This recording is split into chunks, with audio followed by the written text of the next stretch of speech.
Hello guys, welcome back to my channel Arth mom reactions. मैं हूं ज्योति और वेलकम है आप सभी का मेरे चैनल में। चैनल में नए हैं तो प्लीज़ चैनल को सब्सक्राइब ज़रूर कीजिए। वीडियो पसंद आई तो लाइक भी करिए। कमेंट सेक्शन में कमेंट करके ज़रूर बताइए कि आप सबको मेरा वीडियो कैसा लगा। अगर इस वीडियो के माध्यम से चैनल में नए जुड़े हैं तो यहाँ पे आपको एक बेल नोटिफिकेशन मिलेगा, इसको भी हिट कर दीजिए ताकि मेरे आने वाली हर वीडियो का नोटिफिकेशन आप तक सबसे पहले पहुँच जाए। सो गाइज, इसी के साथ रिएक्शन वीडियो हम लोग शुरू करेंगे। वीडियो में आगे बढ़ने से पहले आप लोगों के साथ शेयर करना चाहूँगी मैं ये एक स्वेटशर्ट, जो कि एक जिपर भी है, बहुत सारे साइजेस में अवेलेबल है, ऑलमोस्ट आई थिंक सभी साइजेस में अवेलेबल है और फैब्रिक बहुत अच्छा है, रेट बहुत रीजनेबल है। तो अगर आप एक स्वेटशर्ट लेना चाहते हैं तो आप इसे डेफिनेटली ले सकते हैं। डेफिनेटली आप लोगों के साथ शेयर करना चाहूँगी मैं ये इतना खूबसूरत सा नेक पीस। मैंने ये वेडिंग के लिए लिया है क्योंकि मैं बहुत जल्दी एक वेडिंग अटेंड करने वाली हूँ। तो अगर आपको भी ये चाहिए, जो कि आप सूट के साथ भी कैरी कर सकते हो, इनफैक्ट आप वेस्टर्न, इंडो वेस्टर्न और ट्रेडिशनल लुक के साथ भी अगर इस नेक पीस को कैरी करोगे तो बहुत ही ग्रेसफुल लगेगा। साथ में इस तरीके के छोटे छोटे से क्यूट से इयररिंग्स हैं, तो आप इसे भी बाय कर सकते हैं क्योंकि बहुत ही रीजनेबल रेट पे है और क्वालिटी बहुत अच्छी आई है, मतलब बहुत अच्छी क्वालिटी आई है। इसी वीडियो के कमेंट सेक्शन में इस स्वेटशर्ट और इस नेक पीस का मैं लिंक शेयर कर दूंगी, आप जाके वहां से बाय कर लेना। अगर कमेंट सेक्शन में मिलने में प्रॉब्लम हो रही हो तो एक बार मेरी इस चैनल का कम्युनिटी पोस्ट सेक्शन चेक कर लेना। पोस्ट में मैंने और भी काफ़ी सारे लिंक शेयर करे हैं, वहां से अगर आपको कुछ बाय करना हो तो डेफिनेटली आप वहां से भी बाय कर सकते हैं। तो चलिए इसी के साथ आज का रिएक्शन वीडियो हम लोग शुरू करते हैं। रिएक्शन बेसिकली हम शुरू तो करने वाले हैं, लेकिन किस पे शुरू करने वाले हैं ये आपको वीडियो के अंत में, मतलब वीडियो में चलते चलते पता चल जाएगा। मेरा स्किप करे हुए पूरा का पूरा वीडियो ज़रूर देखना।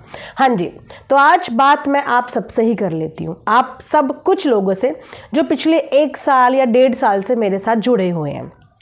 मैं यहाँ पे कुछ चीज़ें अपनी ज़रूर रखने आऊँगी, है ना, क्योंकि जब मेरी वीडियो आप लोग देखते हो, मेरी वीडियो पे आप कमेंट करने आते हो, तो कहीं ना कहीं आप मुझे साल भर से पसंद कर रहे थे, इसीलिए मेरी वीडियो पे कमेंट करने आते होंगे। मेरी वीडियोज़ आपको पसंद आती होंगी तभी आप कमेंट करने आते होंगे। लेकिन आप लोग कमेंट करने से पहले अपना फेवरेटिज्म प्लीज़ साइड में रख के कमेंट करने आया करो, क्योंकि आप लोगों के फेवरेट हो सकते हैं लेकिन मेरा फेवरेट यहाँ पे कोई भी नहीं है। खासकर जब मैं रिएक्शन दे रही हूँ तो मैं फेवरेटिज्म साइड में रख के ही रिएक्शन दूंगी। आपका जो फेवरेट है उसके लिए मैं सॉफ्ट कॉर्नर ले आऊं और आपका जो फेवरेट नहीं है उसके लिए मैं हेट ले आऊं, ऐसा नहीं होता है।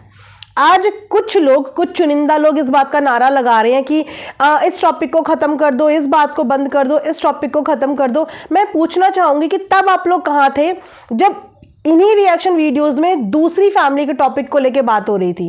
तब आप लोग इन्हीं कमेंट सेक्शन में होते थे और कहते थे बहुत अच्छा दीदी, वेरी नाइस।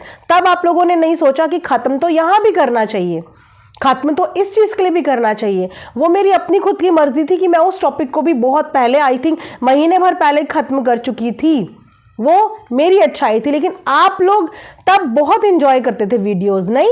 और अभी कुछ, मैं सिर्फ चुनिंदा लोगों की बात यहाँ पे कर रही हूँ, और अब उन चुनिंदा लोग चाहते हैं कि ये टॉपिक बंद हो जाए। टॉपिक बंद करना गाइस रिएक्शन वालों के हाथ में बिल्कुल नहीं होता। इतनी छोटी सी बात आप लोगों को मैं कैसे समझाऊं कि टॉपिक ना शुरू करना हमारे हाथ में होता है, ना ही खत्म करना हमारे हाथ में होता है। ये व्लॉगर ही टॉपिक शुरू करते हैं और यही चाहते हैं, तभी वो टॉपिक खत्म होता है।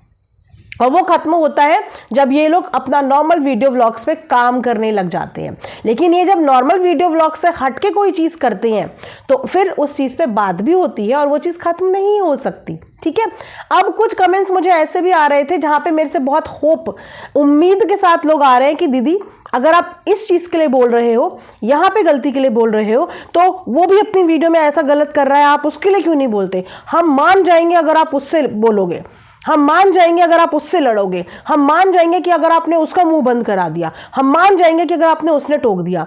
तो भाई मैं यहाँ पे किसी से लड़ने नहीं आई हूँ। अगर आप मुझे पिछले साल से देखते होंगे ना, पिछले 1 साल से, तो आपने देखा होगा कि मेरे चैनल पे कहीं पे भी लड़ाई वाला वीडियो ही नहीं है। कहीं पे भी ऐसी कोई लड़ाई वाला वीडियो ही नहीं है जहाँ पे मैं किसी से फाइट कर रही हूँ। मैं यहाँ पे अपने पॉइंट ऑफ व्यू शेयर करती हूँ और किन लोगों से आप चाहते हो कि मैं लड़ूँ और किन के लिए लड़ूँ। जिन लोगों से आप मुझे लड़वाना चाहते हो कि उसका वीडियो देखो, आप उसके बारे में क्या कहना चाहोगी, मैं कुछ नहीं कहना चाहूँगी। मैं किसी रिएक्शन वाले की वीडियो के लिए कुछ नहीं कहना चाहूँगी। क्यों?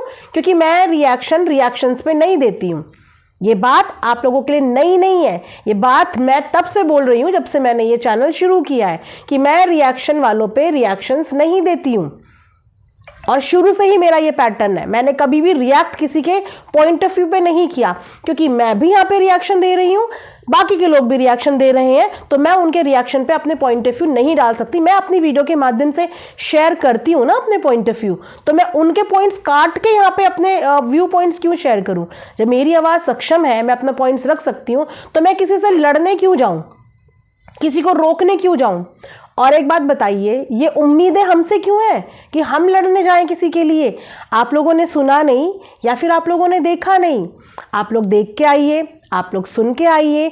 जिस परिवार के लिए आप चाह रहे हो कि हम जाके उससे लड़ें, हम जाके उससे लगें, हम जाके उससे लड़ें, वो शेर परिवार है, वो शेर परिवार है। उन लोगों को किसी के सपोर्ट की कोई ज़रूरत नहीं है। खुलेआम उन्होंने सोशल मीडिया पे बोला है कि उन्होंने कभी किसी को नहीं कहा कि उनके लिए वीडियो बनाओ, उनको बिल्कुल किसी के सपोर्ट की ज़रूरत नहीं है। लोग तो उनकी गुड बुक्स में आने के लिए वीडियोस बनाते हैं, तो भाई हमें गुड बुक्स में नहीं आना।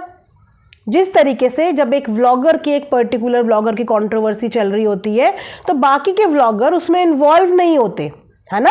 जगत दीदी, जगत भैया की कंट्रोवर्सी चल रही थी, बाकी के व्लॉगर इन्वॉल्व होकर उसे रुकवा सकते थे, किसी ने भी उसे रुकवाने की कोशिश नहीं करी, फैमिली फ्रेंड्स ने भी रुकवाने की कोशिश नहीं करी, है ना। तो ऐसे ही जब रिएक्शन वाले अपना कोई पॉइंट ऑफ व्यू शेयर कर रहे हैं किसी के लिए, तो हम भी उनके काम के बीच में इंटरफेयर नहीं कर सकते, जैसे व्लॉगर्स हर किसी की कंट्रोवर्सी में नहीं इंटरफेयर करते। जाके उनको भी तो बोला करो कि जाके वो देवरानी जेठानी लड़ रहे हैं, उनको रोक दो। जाके वो व्लॉगर लड़ रहा है, प्लीज़ जाके उनके लिए बोलो, प्लीज़ जाके उनके लिए लड़ो। व्लॉगिंग की कम्युनिटी में भी बहुत लोग बहुत गंदगी कर रहे हैं, बिलो द बेल्ट चीज़ें कर रहे हैं। क्या कोई व्लॉगर अपनी ही कम्युनिटी के किसी व्लॉगर के लिए कभी स्टैंड लेता हुआ नजर आया है या उसको नेगेटिव बोलता हुआ नजर आया कि वो बहुत गंदा व्लॉगर है? नहीं, ये लोग नहीं बोलते हैं। गंदे गंदे कंटेंट कौन व्लॉगर क्रिएट करता है, इन्हें सब पता होता है कि क्रिंज कौन बना रहा है, पर ये अपनी कम्युनिटी के कभी भी किसी व्लॉगर को नहीं रोकते, नहीं टोकते, गंदगी करने देते हैं, क्योंकि इन्हें कोई मतलब नहीं होता, इन्हें भी अपने कंटेंट से मतलब होता है। सेम उसी तरीके से हम भी रिएक्शन वाले हैं और हमें भी अपने कंटेंट से मतलब है। हम सिर्फ अपनी खुद की सिंगल इंसान की जिम्मेदारी ले सकते हैं, अपनी बोली हुई बात की जिम्मेदारी ले सकते हैं और अपने चैनल की जिम्मेदारी ले सकते हैं। हम किसी और की जिम्मेदारी यहाँ पे नहीं ले सकते। और जिन लोगों ने जिम्मेदारी का बेड़ा उठाया था, जो आप लोगों को पिछले 5-7 महीने से इसी फैमिली के लिए लड़ते हुए भी नजर आ रहे थे, गाली खाते हुए भी नजर आ रहे थे, आप बताइए इन द एंड वो रोक पाए? और लास्ट में उनको क्या रिवॉर्ड मिला कि हमने वीडियोस नहीं बनाने को बोला था, आप अपनी मर्जी से लड़ रहे थे। इनफैक्ट हमने तो बहुत बार आपको रोकने की कोशिश करी थी कि अगर आप परेशान हो रहे हैं तो आप रुक जाइए। तो जो फैमिली अपने लिए लड़ने में सक्षम है, जिनके जुबान भी बहुत लंबी है, जिनके हाथ भी बहुत लंबे हैं, मिलियन मिलियन वाले व्लॉगर हैं, उन्हें मामूली रिएक्शन चैनल वालों की कोई ज़रूरत नहीं है कि वो उनकी लड़ाई में उनका साथ दें। उनको कोई ज़रूरत नहीं है, बिल्कुल भी ज़रूरत नहीं है। देखा नहीं, उनकी नज़रों में रिएक्शन तो कोई कम्युनिटी ही नहीं है, उन लोगों की नज़रों में तो रिएक्शन कोई कैटेगरी ही नहीं है। तो जब उनकी नज़रों में हमारा कोई अस्तित्व ही नहीं है, तो फिर आप ऑडियंस क्यों कमेंट सेक्शन में लिखते हो कि दीदी आप उसे चुप करा दो, दीदी हम तब माने आप जब उसके लिए बोलो, हम तब उसके लिए बोले। मैं चाहती हूँ कि ये सारी चीज़ें आप इनके एक एक फैमिली मेम्बर को बोलो कि अगर आप चाहती हैं तो आप बोलिए, अगर आप चाहती हैं तो आप बोलिए, अगर आप चाहते हैं तो आप बोलिए। 1 2 3 4 से 5 लोग इनफ हैं। 4 से 5 ही लोग पहले भी इनको इसी चीज़ से बचाने की कोशिश कर रहे थे, रिएक्शन कम्युनिटी में से भी 4 से 5 फैमिली मेम्बर्स ये इनफ है। इनको बोलो कि रोज़ लड़ो, रोज़ वीडियो बनाओ जाके, लेकिन हमसे उम्मीद करने मत आओ, क्योंकि इन लोगों ने जो एग्जाम्पल यहाँ पे सेट किया है, एक लेसन, एक लर्निंग सबको दी है कि कभी भी किसी के लिए लड़ो मत और कभी भी किसी के लिए लड़ने मत जाओ। अगर कोई किसी के लिए गंदा बोल रहा है तो वो इंसान लड़ने में सक्षम है ना, वो लड़ने में सक्षम है। अगर वो सोशल मीडिया पे आया है तो सब कुछ सोच के आया होगा कि यहाँ पे मुझे हेट भी मिलेगी, यहाँ पे मुझे प्यार भी मिलेगा, मुझे प्यार कैसे एक्सेप्ट करना है और मुझे हेट कैसे एक्सेप्ट करनी है। एक बात मुझे बताओ, जब रिएक्शन वालों के आपस में झगड़े होते हैं तब क्या ये व्लॉगर्स आके उस झगड़ों को सॉल्व कराते हैं? तब ये आके कभी बोलते हैं कि नहीं वो रिएक्शन वाला उस रिएक्शन वाले को गंदा बोल रहा है? बीते दिनों कितने झगड़े हुए यहाँ पे, कितनी लड़ाइयाँ हुई, क्या किसी व्लॉगर ने आके उस लड़ाई में सही और गलत के लिए कभी वीडियो बनाया, कभी अपनी वीडियो में कुछ बोला? तब आप लोग इन रिस्पेक्टेड व्लॉगर्स के पास क्यों नहीं गए कि आप लोग कुछ तो मुंह खोलो, आवाज़ उठाओ? जो इंसान अपने लिए आवाज़ नहीं उठाते वो दूसरों के लिए क्या उठाएंगे? और आपकी सारी उम्मीदें हमसे जुड़ी हैं कि हम इनके लिए झांसी की रानी बनके जो इनके लिए कुछ बोले उससे लड़ने चले जाएं, जो इनके लिए बोले उससे लड़ने चले जाएं। भाई इनको ज़रूरत नहीं है। और अगर आप लोगों को इनके लिए लड़ना है तो आप कमेंट में लड़ते रहिए, आप कमेंटबाजी करते रहिए, कमेंट में किसी को कुछ बोलिए, किसी को कुछ बोलिए, इनके लिए लड़ते रहिए। जब इनकी नज़रों में उन लोगों की गाइस वैल्यू नहीं रही जो इनके लिए खुले में लड़े, जिन्होंने इनके लिए अपने परिवार को गाली खिलवा दी, अपनी फैमिली तक बात ले आए, उनके नाम के गंदे गंदे चैनल्स बन गए, सब कुछ आपकी नज़रों के सामने है, सब कुछ। जब इन्होंने उस चीज़ का रिगार्ड्स नहीं रखा और लास्ट में बोला वीडियो अपनी मर्जी से बनाई थी, हम तो रोक रहे थे, अपनी मर्जी से बनाई थी, तो बाकी लोगों का क्या रखेंगे, बाकी लोगों का क्या रिगार्ड्स रखेंगे? इमोशनल ब्लैकमेल करने की मुझे कोशिश मत कीजिए, इमोशनल प्रेशर मेरे ऊपर डालने की कोशिश मत कीजिए। मैं सिर्फ अर्थ मॉम देहरादून, अर्थ मॉम रिएक्शन ओन करती हूँ, ठीक है? और मेरी जिम्मेदारी सिर्फ मेरे चैनल तक है कि मेरे चैनल के माध्यम से मुझे पता है मुझे कितना बोलना है, कहाँ बोलना है, कैसे बोलना है। बाकी कोई कुछ बोल रहा है उसकी शिकायत मेरे पास कृपया करके लेके मत आइए, खासकर किसी भी रिएक्शन चैनल की शिकायत मेरे पास लेके बिल्कुल मत आइए। जिनको बुरा लग रहा हो वो अपने एंड पे डील कर ले, जिनको जिसका बुरा लग रहा हो वो अपने एंड पे डील कर ले, लेकिन ये शिकायत प्लीज़ आप मेरे कमेंट सेक्शन में मत लाइए। और वैसे भी हमारी तो कोई कम्युनिटी, कोई कैटेगरी ही नहीं है, तो हमारे बोलने से क्या ही फ़र्क पड़ता है? किसी को कोई फ़र्क नहीं पड़ता और हमारी किसी को ज़रूरत नहीं है अपनी ज़िंदगी में। तो आप लोग हमें इतनी वैल्यू दे रहे हो तो मेरे को इमोशनल भी फील हो रहा है कि आप लोग हमसे कितनी उम्मीदें लगा रहे हो, कितनी एक्सपेक्टेशंस लगा रहे हो। पर हैरानी की बात है ना कि इतने सारे फैमिली मेम्बर्स होने के बावजूद आप सबको हमसे ही उम्मीदें हैं। इन लोगों की ज़ुबान नहीं खुलती हैं क्या अपने लिए लड़ने में? हमेशा इन्हें दूसरे के माउथ चाहिए होते हैं लड़ने के लिए कि अरे हमारे बदले की तुम सुनो, अरे तुम भी सुनो, अरे तुम भी सुनो। तो जितनी गुहार आप यहाँ पे लगा रहे हैं, मैं ईच एंड एवरी ऑडियंस की यहाँ पे दिल से रिस्पेक्ट करती हूँ, क्योंकि आप लोग कहीं ना कहीं इमोशंस और दिल से जुड़े हुए हैं, ठीक है? मैं इस बात का प्रॉमिस करती हूँ कि मेरे मुंह से आप कभी भी गंदगी का लेवल क्या गंदगी सुनेंगे ही नहीं। हाँ, लेकिन अपने पॉइंट ऑफ व्यू रखने में मैं बहुत सक्षम हूँ। क्लीन एंड क्लियर वर्ड्स के साथ मैं अपनी बात रख सकती हूँ, बिना किसी की बॉडी शेमिंग, बिना किसी के बच्चों को टारगेट करे हुए, बिना किसी को अभद्र भाषा बोले हुए। मैं बहुत सक्षम हूँ अपनी बातों को एक्सप्लेन करने में। जिस तरीके से दुनिया मैनिपुलेट करने में सक्षम है, मैं चीज़ों को एक्सप्लेन करने में सक्षम हूँ। तो आप बहुत अच्छा होगा कि ये गुहार राइट जगह पे लगाइए फैमिली मेंबर्स पे, है ना? क्योंकि सबसे पहले तो अपने घर के लिए फैमिली मेंबर्स को ही बोलना चाहिए, तो वो हैंडल कर लेंगे। आपको जिसकी भी वीडियो का बुरा लग रहा है और जिसकी भी शिकायत लेके आप आ रहे हो कि उसे रोको, सब मिलके उसे रोको, इनको बोलो ना, इनकी फैमिली को बोलो कि सब मिलकर उसे रोको। हमारे पास मत लेके आओ ये शिकायत, क्योंकि यहाँ पे कोई फ़ायदा नहीं है शिकायत लेके आप लोगों का। और बाकी आप लड़ना चाहते हो कमेंट्स में लड़ो, खूब लड़ो, आपको भी यही सुनने को मिलेगा।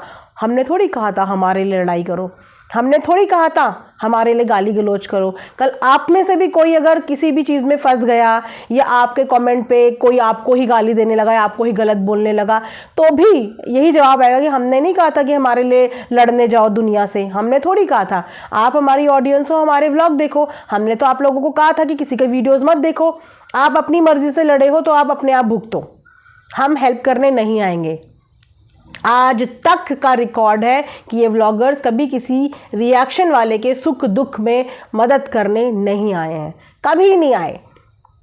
बहुत देख लिया 1-1.5 साल में, बहुत देख लिया, बहुत देखने के बाद अब तो इतना देख लिया, इस पिछले 1-2 हफ्ते में इतना देख लिया कि इंसान शक्ल से कुछ और होता है और अंदर से रखता कुछ और है। सिर्फ रिएक्शन कम्युनिटी को यूज़ करा जाता है, कभी इमोशंस के बहाने, कभी किसी चीज़ के बहाने, कभी किसी चीज़ के बहाने। जो अपनी ज़ुबान पे नहीं बोल सकते वो उनकी ज़ुबान पे डालने की डायरेक्टली इनडायरेक्टली सिर्फ कोशिश की जाती है, डायरेक्ट शब्दों में नहीं बट इनडायरेक्टली कोशिश की जाती है। और जब सामने वाला अपना यूज़ करवाना बंद कर देता है तो उसके बाद उसको किस लेवल तक का भुगतना पड़ जाता है, क्या क्या उसके साथ होता है कि आप ऑडियंस भी उसी को ट्रोल करती हैं, ये भूल जाती हैं कि बेचारे ने इतने समय तक क्या क्या किया है, कितना कुछ सहा है सिर्फ सामने वाले के रिगार्ड्स में। और उसके बाद पता है क्या नाम आता है कि आपने अपने फ़ायदे के लिए किया, आपने उससे डॉलर कमाए, आपने गुड बुक्स में आने के लिए किया, आपको भी तो उससे ये फ़ायदा हुआ। हमारे पास तो ये प्रूफ है कि हमने तो मना भी किया था कि आप ऐसा मत करो, अगर आप परेशान हो आप ऐसा मत करो। आई होप कि आप लोग मेरी बातों को समझ रहे होंगे। यहाँ पे सोशल मीडिया पे जो कंटेंट आएगा, अगेन मैं बोल रही हूँ, मैं सिर्फ उसी पे बात करूँगी, जो नहीं आएगा उसको मैं छोड़ दूँगी, फिर किसी और कंटेंट पे बात करूँगी। तो कंटेंट देना जब तक ये व्लॉगर्स बंद नहीं करते, रिएक्शन वालों का काम भी बंद नहीं होता। काइंडली इस चीज़ को आप लोग अंडरस्टैंड कीजिए और मेरे कमेंट सेक्शन में मेरी वीडियो से रिलेटेड, मुझसे रिलेटेड बात करो। किसी और की वीडियो से रिलेटेड, किसी और से रिलेटेड बात करने के लिए प्लीज़ मेरा कमेंट सेक्शन आप यूज़ मत करो। आप उनकी वीडियो में जाके बोलो, लेकिन मेरे पास किसी की शिकायत लेके आप मत आना। मैं यहाँ पे सिर्फ अपने पॉइंट ऑफ व्यू शेयर करूँगी, जो मुझे सही और जो मुझे गलत लगेगा। ठीक है, वीडियो मैं यहाँ पे एंड करती हूँ। आई होप कि मेरा मैसेज आप लोगों को लाउड एंड क्लियर मिल गया होगा। मिलेंगे नेक्स्ट वीडियो में, तब तक अपना ढेर सारा ख्याल रखिए। And yes, please comment section में मुझे नेक्स्ट टॉपिक भी बताओ। थोड़ी सी मेहनत करो मेरे साथ आप सब भी, नेक्स्ट टॉपिक बताओ कि नेक्स्ट किसके ऊपर रिएक्शन बनाऊं, कौन से टॉपिक पे बनाऊं, तो फिर मज़ा आएगा। ठीक है, बाय बाय।